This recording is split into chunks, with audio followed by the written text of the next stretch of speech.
Billy Bookcase, the short version, assembly. Hey everyone, welcome back to the Clueless Dad. Today we're going to assemble some Billy Bookcases. This is the shorter version in white. Actually I have 3 as a set, but I'm going to demonstrate one here and you can just watch it 3 times if you want. Anyway, enough talking, let me get started and then I'll do voiceover while I'm doing the time-lapse assembly and explain a little bit more. Ready, 3, 2, 1, go. So if you're not familiar, the Billy Bookcase is really like one of the workhorses of Ikea. According to the website, I think they've been selling it for like 4 decades, and every 5 seconds they sell like 10 of them or something. Don't forget to put something on your floor to keep from scratching it. So either a throw rug, a towel, or in my case, a piece of cardboard. This is the 80 centimeters wide, 28 centimeters deep, and 106 centimeters high, so it's not like the full height one, it's the half height one. And we're going to use it here in my Japan apartment. This is going to be mostly for my kids' books. So I didn't want to spend a lot, and that's why I got the white version. For some reason they charge a lot more for the black and the birch. So by the time you see this, it might have completely changed because of exchange rates and the supply chain issues, the prices of everything going up. But at least right now, the Japan price hasn't shot up yet, and the US price is still pretty reasonable, $50. I guess it probably used to be like 30 or 40. But right now, $50 versus 3 for 120, which means I'm only paying like $40. Not too bad. I've probably had, I don't know, 5 or 6 sets between my multiple houses in multiple countries over multiple decades. I think it basically doesn't change very much. I haven't made one in probably 10 plus years. I switched to the Brimes bookshelf, so check out my video for that, which I like much more. It's narrower and I think higher quality. These ones, if you put a lot of books on it, the shelf will actually warp. We'll see if maybe I'll do a follow-up video if that happens in this case. I think now my books won't be so heavy. They're only kids' books. But anyway, and the other big issue I had, which I mentioned in my Brian's review of the Billy, is that if you try to move them, like especially if you take them apart and try to put them back together, but even if you don't, you know, once you manhandle them enough, they get wobbly, the back comes off. It's just not good. So they kind of use like the cheapest possible material to get that price as low as possible so they can sell so many. But it somehow ends up being that, yeah, because this one is 80 centimeters, maybe the Brian's only 60, that extra 20 centimeters and this kind of fiberboard shelving doesn't necessarily work out so well. So anyway, just enjoy the rest of the assembly. Don't forget to bring your hammer, and you need a box cutter to get this open. Other than that, you should be able to handle it. Okay, anyway, let's keep going. Okay, so as you can see, I didn't follow the instructions exactly. They tell you to do this lying flat. So the issue is that this backing board barely slides into the slot on the back. So you got to get it all the way down and seat it on 3 sides, and then here you're going to do the tacks on the bottom side only, which is nice. You don't have to tack as much as you do on some of the other bookshelves. But yeah, just getting it all aligned and not having it bow out or bow in or go off the track is actually pretty tricky. I found that kind of doing it upside down like this and sliding it downwards was a little bit better. You can stick your fingers in through the holes that are used for like anchoring against the wall to try to kind of guide it and push it in and out. But eventually I got it. But yeah, you basically almost have to like slide it up and down a few times to get those grooves loosened up, because you know there's, I don't know, whatever, fiberboard pieces in there or something that's just making it slightly a little too tight. You want it to be tight, but you don't want it to be so tight that you can't actually slide the thing in. Anyway, I digress. While I've got this thing here, let me put the feet on and we're almost done. I just have to do the tack on the back and then put the shelves in once I flip it back over. So anyway, let's keep going.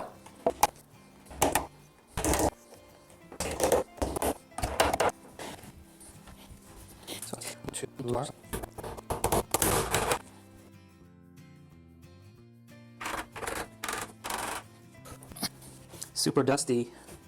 No one's gonna see the back, but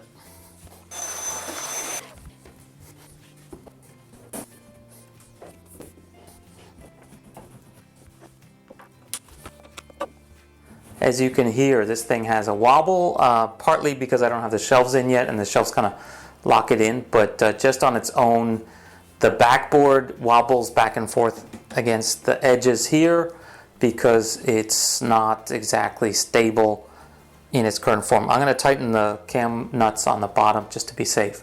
But yeah, this This is exactly what I was talking about, like Billy somehow is lacking. So I think that explains why these, which are normally just the pins that hold up the shelf, actually have kind of a locking hole so that it kind of provides some lateral support. I don't know. I don't think they had them before, but I've never seen these on any other bookshelves from Ikea, so that must be somehow related. 1, 2, 3, 4, 5, 6, 7, 8, 9, 10, 11, 12, 13, 14, 15, 16, 17, 18, 19, 20, 21, 22, 1, 2, 3, 4, 5, 6, 7, 8, 9, 10, 11, 12, 13, 14, 15, 16, 17, 18, 19, 20, 21, 22. Okay, so for some reason the front holes is 26 and the back is only 22. So why are there extra ones at the top and bottom? I'm guessing it's because they also sell like cabinet doors and drawers and things that go on here. So those might use some of the front holes but not the back holes. And so you wouldn't want to put the shelf that low. Yeah, it would be too low to put it at the bottom hole anyway, so that must be for the door.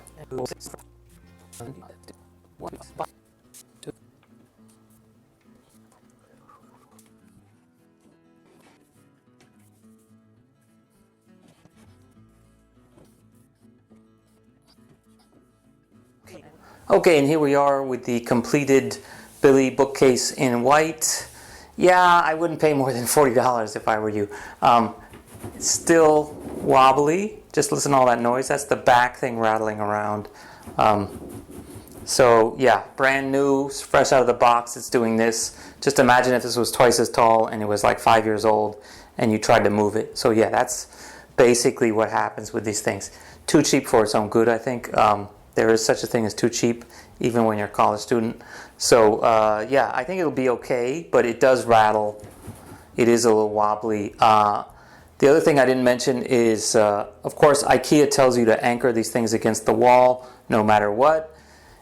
If you don't have little kids around and you put something heavy on the bottom and keep it light on top, I think it's probably okay unless you live in earthquake country, in which case definitely just play it safe, anchor it to the wall if you can.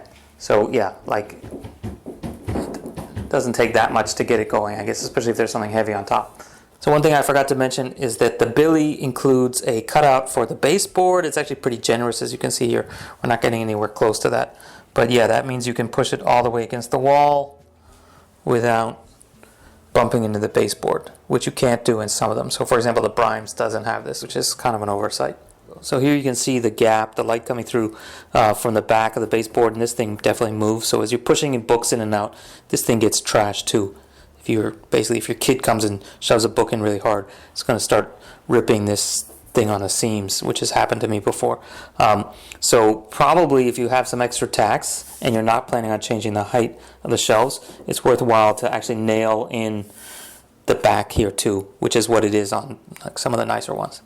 So yeah, that's the Billy. I will give it a mild approval. Just know what you're getting and get the white one because it's definitely not worth $20 more just to get it in a different color. So live with the white, maybe repaint it yourself just to save the money.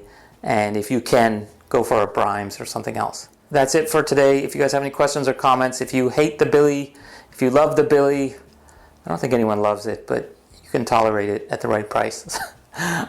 Anyway, that's it. See you guys later. Bye.